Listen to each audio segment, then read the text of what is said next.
Anna Rita Certo has lived near the Morandi Bridge for most of her life.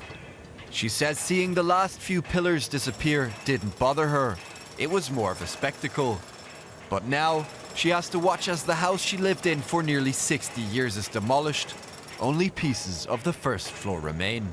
Qui senti il suono delle ruspe.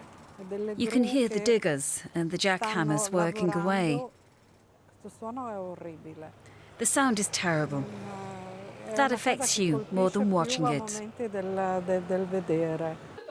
Anna Rita and her sister Mima were lucky. They own a flat in the center of Genoa and were able to move there. It's smaller than their home near the bridge, but they had to leave a lot of their belongings behind anyway. They were only permitted to return to their old home accompanied by officials a few times. It lies directly under the bridge, which at that stage was in danger of collapsing.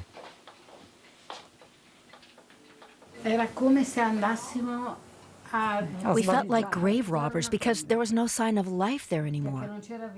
It's an awful feeling when you don't recognize your own home. In some ways, going back was part of the process of letting go. Some memories are painful for the two sisters, but not all of them.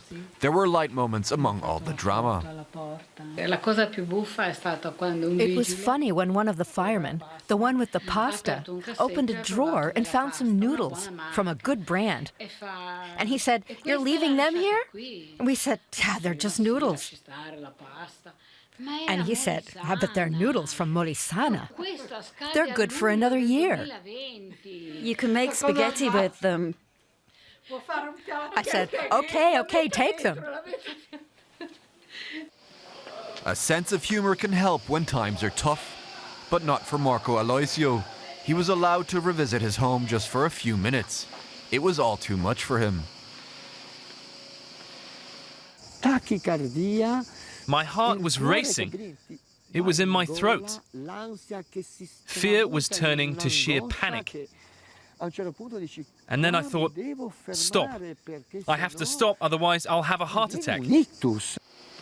Marco was in his flat when the bridge collapsed. He ran for his life. The memory still haunts him today. In the midst of all the panic, when you're fleeing, you hope it's all just a bad dream, a nightmare, something that will disappear in a moment, and everything will be like it was before. But nothing is as it was before. Marco has been temporarily allocated a small flat by city authorities. All 270 families who live near the bridge have been rehoused. Marco has also been paid compensation for his old flat, but money will never replace the feeling of home. I always feel a bit like, how should I put this? I just wish they'd think of us as a bit more than a mere number.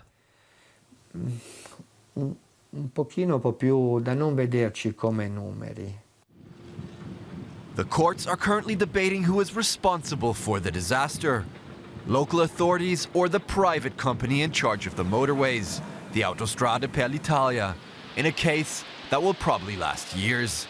The motorway company is currently refusing requests for interviews. Genoa's vice mayor is keen to point out all the work that has already been done, but he avoids answering the questions of who is responsible. I only consider certain things. It was a catastrophe. Something didn't work.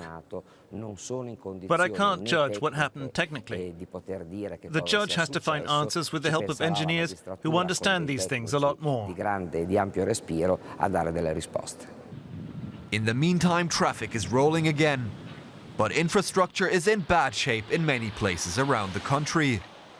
The bridge, which is now being used to redirect traffic to Certosa, Anna Rita and Mima's old neighborhood, has also seen better days. Mima volunteers at the committee that campaigns for victims of the disaster. Mere weeks after the bridge collapsed, Autostrade per l'Italia tried to divide those affected. What saved us was that we all said no. We showed that we were united and that we weren't for sale. That gave us power in negotiations, and it was dangerous for the other side.